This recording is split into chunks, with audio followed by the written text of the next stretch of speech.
Salut tout le monde, Inch'Allah تكونوا بخير. في la vidéo غادي نهضروا على l'hypertrophie bénigne de la prostate.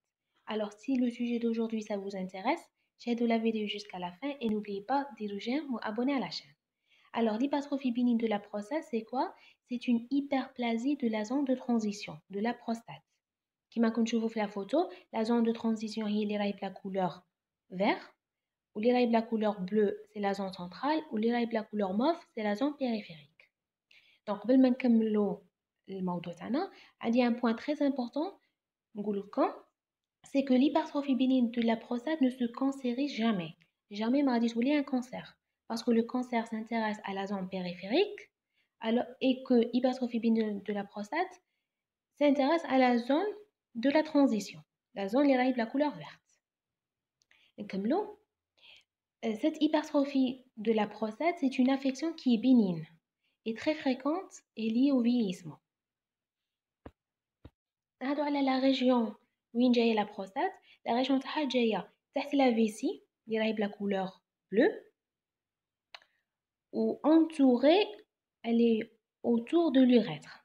كيما فات la photo, la vessie راهي بلا couleur bleue, راهي بلا couleur bleue c'est vrai, وراهي دايره على l'urètre qui est un conduit d'évacuation. Donc l'urètre هو le conduit d'évacuation des urines. La prostate dort عليه, elle est entourant l'urètre. Donc, une fois que l'augmentation de volume dans les deux lobes, droit et gauche de la prostate, ça va dire une obstruction ou bien une compression à l'urètre. Donc, ma radis تسمح évacuation هادو les urines. Les urines ça غادي يقعدوا متحجرين au niveau de la vessie.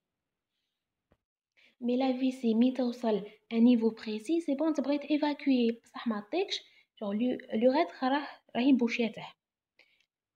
Dans ce cas, غادي تتحول إلى une vessie de lutte.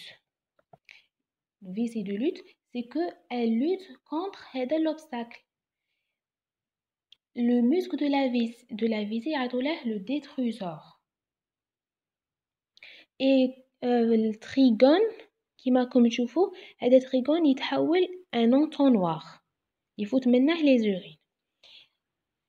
En cas hypertrophie bénigne de la prostate, le détrusor se contracte et l'épaissit, genre il fait des efforts pour évacuer les urines. Donc غادي يزيد في السمك تاعه وصار une contraction,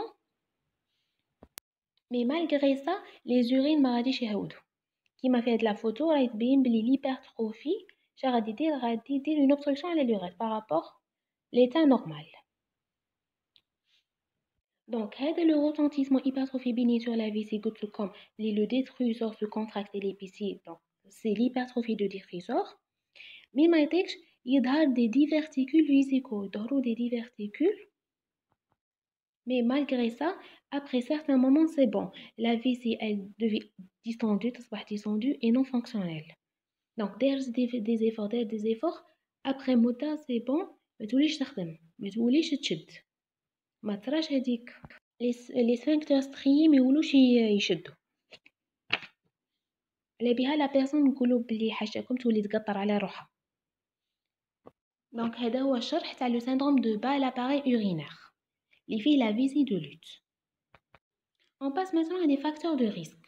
On a l'âge, vu que قلنا hypertrophie bénigne de la prostate elle est liée au vieillissement. Donc voilà la photo جات.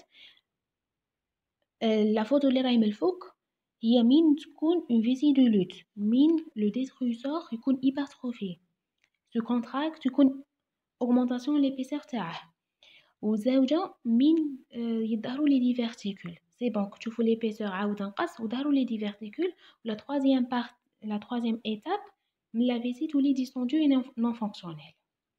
Donc نرجعوا les facteurs de risque. On a l'âge. Donc 50% des hommes تجيهم à l'âge de 55 ans و75% من les hommes تجيهم بين 60 عام و 70 عام. Donc elle est liée au vieillissement. هذه الأول. Deuxième facteur de risque, c'est la fonction androgénique, c'est-à-dire le statut hormonal du patient. Donc parce que la prostate, elle est hormonodépendante.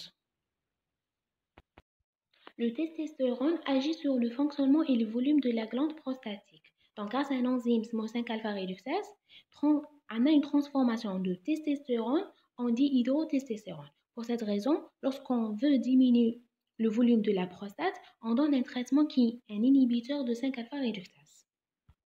كما كتشوفوا في la photo, l'augmentation du volume de la prostate ما سمحش بالévacuation des urines قاعدوا مستوكين au niveau de la vessie. Mais il y a un point très important, c'est qu'il n'y a pas de parallélisme anatomo-clinique, c'est-à-dire ما كاش علاقة بين le volume de la prostate et les syndromes. C'est بمعنى إلا كان le volume كبير بزاف ça prouve pas les syndromes يكونوا بزاف، ما كانش علاقة بين الحجم والأعراض. On passe maintenant à les symptômes. On a deux syndromes, on a le syndrome obstructif qui sont des troubles d'évacuation, et on a le syndrome irritatif, ce sont des troubles de retenue. Parmi le syndrome obstructif, on a une sensation de miction incomplète. بمعنى يحسوا باللي ما خرجوش كاع لا فيسي. الزوجة عنا le jet doublé كيما كتشوفوا في la photo عنا jet double ou bien un jet qui est étalé يدي بزاف من الوقت ou bien un jet qui est faible ou bien un jet intermittent يتقطع ou bien poussé parce que pour uriner l'état normal ما خاصش حتى تبوسي باش يجوا les urines. Donc des fois يكونوا كاينين des gouttes retardataires c'est-à-dire après ما يتكملوا كاع les urines يجوا des gouttes retardataires. Ou des fois l'incontinence, c'est-à-dire la miction par regorgement. On passe maintenant le syndrome irritatif, c'est-à-dire les troubles de retenue. C'est une pollakiurie nocturne ou bien diurne.